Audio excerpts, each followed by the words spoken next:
नमस्कार किसान साथियों, स्वागत है आप सभी का एक बार फिर से मालवा की खेती यूट्यूब चैनल पे। किसान साथियों, आप देख रहे हैं पिछले 7-8 दिन हो गए हैं, अधिकांश क्षेत्रों में रिमझिम बारिश का दौर है और मौसम में है वो काफ़ी नमी है। और इस समय फसल फूल की अवस्था में भी है, यानी फसल की बहुत सारी ऊर्जा है जो फूल और कलियों में खर्च हो रही है और पौधा है वो कमज़ोर हो रहा है। और इस परिस्थिति में किसान साथियों, एक भयंकर रोग सोयाबीन की फसल में अक्सर लग जाता है। यदि उसका सही समय पे नियंत्रण नहीं करते हैं किसान साथियों, तो लगभग आपकी फसल की उपज को वह 65% तक नुकसान कर सकता है। तो आइए आज इस रोग के बारे में जानते हैं और इसके लक्षण, इसको उपचार के तरीके के बारे में बात करेंगे। तो पूरी जानकारी के लिए आप वीडियो को लास्ट तक जरूर देखिएगा। किसान साथियों, सोयाबीन में जिस रोग की हम बात कर रहे हैं उसे एंथ्राक्नोज रोग के नाम से जानते हैं। और ये एक फंगस जनित रोग है जो कि किसान साथियों कोलेटोट्राइकम नाम की एक फंगस के द्वारा फैलता है। क्योंकि ये जो फंगस है किसान साथियों, आपके खेत में मौजूद हो सकती है या आपने जो बीज लगाया है उसमें मौजूद हो सकती है, या आपके पास पड़ोसी के खेत से इसके बीजाणु भी आपके खेत में आ सकते हैं। आइए चलिए बात करते हैं कि यह रोग फैलता क्यों है। तो किसान साथियों, यह रोग कई कारणों से फैलता है, जिनमें कुछ मुख्य इस प्रकार से है। जैसे सबसे है पहला, नमी और बारिश। यूँ तो किसान साथियों, ये जो रोग है एंथ्राक्नोज नाम का, आपकी फसल की अवस्था में कभी भी फैल सकता है। लेकिन जब मैंने आपको बताया है कि फसल इस समय फूल अवस्था या फली अवस्था में होती है, या यूँ कहें कि जब फसल प्रजनन काल में होती है, उस समय फसल काफ़ी नाजुक होती है। और इस अवस्था में इस रोग को फैलने का एक मुख्य समय भी मिल जाता है, क्योंकि इस समय आप देख भी पा रहे हैं कि जो काफ़ी ज़्यादा नमी और बारिश है वो हमें देखने को मिल रही है। तो जब भी इस प्रकार का मौसम आएगा किसान साथियों में, जब बारिश होए लगातार या लगातार नमी रहे, खेत काफ़ी गीले रहें, तो उस समय ये जो फंगस है वो तेज़ी से फैल सकता है।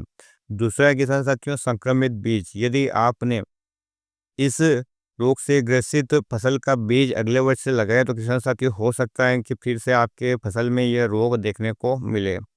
तीसरा है किसान साथियों, संक्रमित फसल अवशेष। यानी आपके खेत में ये रोग आया था एंथ्राक्नोज नाम का, और इसके जो अवशेष है वो आपके खेत में पड़े हैं, तो अगले वर्ष फिर से रोग लगने की संभावना पूरी की पूरी बनी रहती है। एक और अगले कारण की बात करें किसान साथियों, तो घनी बुआई या यूँ कहें कि बीज दर का ज़्यादा प्रयोग। अगर किसान साथियों आपने बीज दर का ज़्यादा प्रयोग कर लिया, तो जो पौधे हैं वो पास-पास होंगे और सही तरीके से न तो प्रकाश उसमें संचार हो पाएगा, न ही हवा संचार हो पाएगी, और नमी भी है वो काफ़ी बनी रहेगी, जिसके कारण भी इस रोग के पूरी फैलने की संभावना बनी रहती है। और जैसा कि ये कारण मैंने आपको बताया था कि यदि पास पड़ोसी के खेत में भी किसान साथियों आपके इस प्रकार के रोग के लक्षण दिख रहे हैं, तो वहाँ से भी हवा के द्वारा इसके बीजाणु आपके खेत में आ सकते हो और आपकी फसल को भी रोगग्रस्त कर सकते हैं। अगले कारण की ओर बात करें किसान साथियों, तो पोषक तत्वों की कमी। यानी जब आपकी फसल कमज़ोर है, तो किसान साथियों निश्चित रूप से है कि आपकी फसल में इस रोग के लगने की संभावना है, क्योंकि कमज़ोर फसल में उसकी जो प्रतिरोधक क्षमता है वो कम हो जाती है, और वहाँ पर जो रोगग्रस्त फसल होने के पूरे पूरे चांस रहते हैं। अब बात कर लेते हैं कि इसके लक्षण किस प्रकार दिखाई देते हैं। तो किसान साथियों, सामान्यतः हमें फंगस के लक्षण तब दिखाई देते हैं जब तक हमारी फसल काफ़ी रोगग्रस्त हो चुकी होती हैं और फिर हम उसमें स्प्रे करते हैं, तब हमें कोई ज़्यादा रिजल्ट नहीं मिलते हैं। इसकी लक्षणों की बात करें किसान साथियों, तो फसल के सबसे पहले पत्तियाँ देखिए आप, पत्तियाँ जो निचले जो नसें हैं, वहाँ पर किसान साथियों बुरी होती हुई आपको लाल दिखेगी, जो आप स्क्रीन पे देख पा रहे हैं। किसान साथियों, सामान्यतः आप हर्बिसाइड का स्प्रे करते हैं तब भी इस प्रकार के जो लक्षण पत्तियों पर आपने कभी देखे होंगे। लेकिन यदि आपने हर्बिसाइड का स्प्रे नहीं किया है, और या किया था तो बहुत पहले किया था, और इस समय आपको इस प्रकार की पत्तियाँ दिख रही हैं कि पहले भूरी होगी और फिर लाल-लाल केवल नसें होगी, और पत्तियों के ऊपर हल्का-हल्का सा पीलापन आएगा, और फिर ऊपर की नसें भी है वो लाल टाइप से दिखने लगेगी आपको। साथ ही किसान साथियों, आपको तने पर या जहाँ पर जो पत्ती का भाग रहता है जो मुख्य तने से जुड़ा रहता है, वहाँ पर इस प्रकार के दाग धब्बे दिखाई देंगे जो आपको स्क्रीन पर दिख रहे हैं। तो छोटे भूरे काले धब्बे और घाव दिखाई दे सकते हैं, और भयंकर रूप में आने पर किसान साथियों जो पत्तियां हैं वो मुड़ी हुई दिख सकती हैं। और जब काफ़ी ज़्यादा फसल रोगग्रस्त होती है, जो डंठल है वो भी कड़क हो जाता है और टेढ़ा मेढ़ा हो जाता है, तो इस कंडीशन में तो पौधा पूरा ख़त्म ही हो जाता है। लेकिन किसान साथियों, तब तक हम उसका फिर कोई कंट्रोल ही नहीं कर पाते, यानी हमें अपने खेत का निरीक्षण करना है, और जब परिस्थितियाँ अनुकूल है उस हिसाब से ही हमें उसको स्प्रे करना है।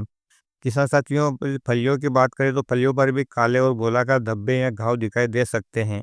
जो संक्रमित फलियां हैं, यानी यदि आपकी फली अवस्था में ये रोग आया और फली पर इस प्रकार के दाग धब्बे दिख रहे हैं, तो वहाँ पर जो दाने हैं वो सिकुड़ सकते हैं। दानों का रंग है वो चेंज हो सकता है और वो पूरी तरह से विकसित भी नहीं होंगे, यानी बारीक रह जाएंगे, जिससे कि पैदावार और गुणवत्ता दोनों पर इसका असर पड़ेगा। अब बात कर लेते हैं कि एंथ्रेक्नोज रोग से हम अपनी फसल को कैसे बचा सकते हैं। तो कुछ निवारक उपाय और कुछ रासायनिक उपाय दोनों हमें अपनाना है, तभी हम जाके कुछ इसका जो है ट्रीटमेंट कर सकते हैं। निवारक उपाय में किसान साथियों, जब भी आप सोयाबीन का बीज खरीदें तो पहले आप ये तसल्ली कर लें कि हाँ, कि वो स्वस्थ बीज हैं, उसमें किसी प्रकार के रोग के जो लक्षण हैं वो नहीं दिख रहे हैं। क्योंकि आप यदि बीज एक समान ना दिखें, दाग धब्बे वाला दिखे, छोटा मोटा दिखे, तो हो सकता है कि वो बीज रोगग्रस्त हो, तो आप उस बीज को ना खरीदें। दूसरा किसान साथियों, जब भी आप सोयाबीन की बुआई करें तो बीज उपचार अवश्य करें, क्योंकि किसान साथियों बीज उपचार एक ऐसा टीका है जो आने वाली बीमारियों के लिए आपकी फसल को काफ़ी दिनों तक स्वस्थ रखता है। तीसरा है किसान साथियों, एक ही खेत में आप लगातार कई वर्षों तक से सोयाबीन की खेती न करें, खास करके जहाँ पर इस प्रकार की जो बीमारी आई हो, क्योंकि वहाँ पर कृषि अवशेष जो पड़े हैं किसान साथियों, वो भी आपकी फसल को रोगग्रस्त कर सकते हैं। तो यदि आप अपने उसी खेत में फिर से सोयाबीन की फसल लगाना चाहते हैं, तो हो सकेगा आप गहरी जुताई कर लें, ताकि जो भी कृषि अवशेष पड़े हैं वो मिट्टी में नीचे दब जाए और इस प्रकार से हमारी फसल को हम रोगग्रस्त होने से बचा सकें। एक है सही बीज दर का उपयोग करना। किसान साथियों, आप जब भी सोयाबीन की फसल लगाएं तो आप उचित बीज दर का प्रयोग करें। कई बार क्या होता है, बीज दर ज़्यादा हो जाती है, नमी टूटती नहीं है, जिसके कारण भी जो ये रोगग्रस्त होने का पूरा चांस रहता है। और साथ ही किसान साथियों, जल निकासी की भी उचित व्यवस्था रखें, क्योंकि हमारी फसल है किसान साथियों 48 घंटे से ज़्यादा जल लगने तक सहन नहीं कर सकती, उसके बाद फसल है वो धीरे-धीरे ख़त्म होने लगती है। और जैसा मैंने आपको बताया है कि नमी की कंडीशन में यह रोग और भी ज़्यादा देखा जाता है। ऊँचे खेतों में कम और जहाँ पर जल भराव वाली समस्या है, वहाँ के खेतों में इस रोग का अटैक ज़्यादा होता है। और संतुलित पोषण आपको अपनी फसल को देना है, ताकि फसल की प्रतिरोधक क्षमता बनी रहे, तो वो रोगों से लड़ने के लिए तैयार रहें। अब आते हैं किसान साथियों रासायनिक छिड़काव की तरफ से, क्योंकि जब हमारी फसल में रोग लगने की संभावना हो रही है या किसान साथियों जो अनुकूल परिस्थिति हो रही है, तब हमें उसका नियंत्रण करना है। चूँकि किसान साथियों परिस्थिति इस समय ऐसी होती है कि एक साथ हमारे खेत में कई प्रकार की फंगस सक्रिय हो सकती हैं। अलग-अलग रोगों के लिए हम अलग-अलग दवाई तो स्प्रे नहीं कर सकते, तो कुछ ऐसे फंगिसाइड का प्रयोग हमें करना है जो हमारी फसल के लिए नुकसानदायक भी ना हो, क्योंकि प्रजनन अवस्था में हमारी फसल है। साथ ही किसान साथियों आर्थिक दृष्टि से भी हमारे लिए लाभकारी हो, क्योंकि सोयाबीन की फसल कोई इतना ज़्यादा पैसा देने वाली तो अब रही नहीं, तो हम इसमें अधिक से अधिक खर्च करें। समय से किसान साथियों हम इस पे यदि स्प्रे करते हैं दवाई का रोग नियंत्रण के लिए, तो हमारा कम पैसों में भी काम हो जाता है और दवाई का भी पूरा रिजल्ट मिलता है। और समय चुकने के बाद, यानी कहने का मतलब ये है कि यदि रोग के लक्षण दिखने लगे हैं या रोग लगने की संभावनाएं दिख रही हैं, तब हमें स्प्रे कर देना चाहिए। आप भयंकर रूप से रोग आ जाएगा और उसके बाद आप महंगी से महंगी दवाई डालोगे तो भी शायद आपको रिजल्ट ना मिले, क्योंकि इस रोग को फिर फैलने से रोकना काफ़ी मुश्किल हो जाता है। तो आप तो पहले से प्रिवेंटिव रूप से भी स्प्रे कर सकते हो, जब रोग लगने की जो अनुकूल परिस्थितियाँ, जैसे कि मैंने आपको बताया कि वातावरण में काफ़ी नमी हो, साथ ही किसान साथियों जो लगातार बारिश हो रही हो और इस प्रकार का जब मौसम आपको दिख रहा है, फसल भी प्रजनन अवस्था में अभी है, तो इस समय आप प्रिवेंटिव रूप से भी स्प्रे कर सकते हैं और अपनी फसल में इस संभावित रोग को जो लग सकता है उसको रोक सकते हैं। और यदि रोगों के लक्षण दिख रहे हैं तो भी आप ये उपचार कर सकते हैं। फंगस में किसान साथियों मैं आपको बताऊंगा कि फंगिसाइड में कि 2 से 3 प्रकार के जो फंगिसाइड हैं, यदि आपकी फसल में किसी प्रकार के सिम्पटम्स भी आपको नहीं दिख रहे हैं या मामूली सिम्पटम्स दिख रहे हैं, तो आपको अपने खेत में जाकर निरीक्षण करना है। सबसे पहले कि पत्तियों को देखना है कि नीचे किसी प्रकार के दाग धब्बे या डंठल पे किसी प्रकार के दाग धब्बे दिख रहे हैं क्या। ये जो फंगिसाइड है किसान साथियों एक साथ अनेक रोगों को कंट्रोल करते हैं, तो आप इनका स्प्रे ज़रूर कर सकते हैं। जो पहला है टेबुकोनाज़ोल प्लस सल्फर का, किसान साथियों एक साधारण सा फंगिसाइड है और सस्ता भी है। इसका प्रयोग भी आप कर सकते हैं, ये भी अनेक बीमारियों को कंट्रोल करता है। इसकी मात्रा की बात करें तो 1 किलो से लेकर 1 किलो 250 ग्राम प्रति हेक्टेयर तक का इसका डोज रहता है। आप अपने खेत में क्षेत्र में जो इसको संभावित रोग के लक्षण दिख रहे हैं या नहीं दिख रहे, तो प्रिवेंटिव रूप से भी स्प्रे कर सकते हैं। अगले फंगिसाइड की बात करें किसान साथियों, जो टेबुकोनाज़ोल आता है 25.9 इसी फार्मूलेशन में, इसकी 625 मिलीलीटर की मात्रा प्रति एकड़ के प्रति हेक्टेयर के हिसाब से आप स्प्रे कर सकते हैं, तो ये रोग आसानी से कंट्रोल हो जाएगा। इसी प्रकार से टेबुकोनाज़ोल एक और कॉम्बिनेशन में आता है किसान साथियों, एक और फार्मूलेशन में 38.39% एसी फार्मूलेशन में। इसकी भी आप 625 मिलीलीटर की मात्रा है जो प्रति हेक्टेयर की दर से स्प्रे कर सकते हैं, इस रोग के साथ दूसरे रोगों को भी कंट्रोल करने के लिए। किसान साथियों, यदि आप थोड़े से महंगे में जाना चाहें कि आपको लग रहा है कि वास्तव में रोग ज़्यादा लगने की संभावना है या पिछले वर्ष भी आपके खेत में आया था, तो आप थोड़े से महंगे टेक्निकल की ओर से जा सकते हैं, जो बाज़ार में आज आपको प्राइक्सर के नाम से मिल रहा है।